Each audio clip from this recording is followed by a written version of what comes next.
talk about structured content, we are talking about having individual units of information, which we often call a component. I usually call it a component. You will hear you'll hear topic,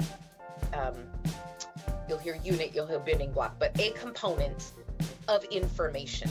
And pharma content is structured in the sense that there are templates that are documents with outlines, and the industry has agreed on a lot of standardization to a certain level.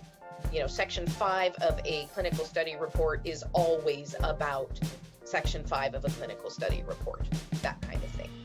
If you didn't have information for a particular section in a label, you just skip that section. You do not take section 16 and move it up to 15.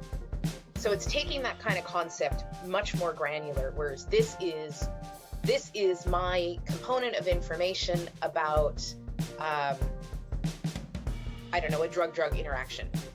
And that's it.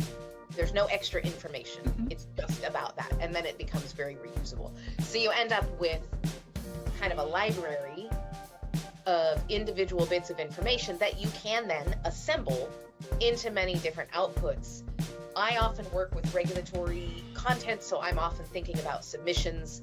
I've also worked in MedInfo. It's a great use case for standard response letters, really. And writers can write these things faster.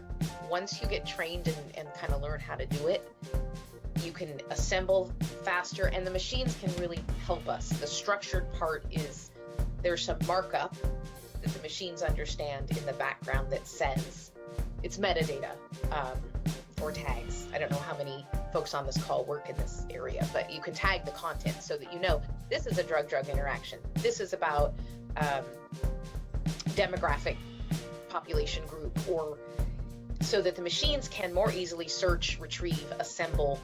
And in the case of AI, it helps the AI right away when you're training it know. And then you start in your searching and retrieving with the AI, you're not getting the wrong information, even if you've searched a term that could be used in many different ways.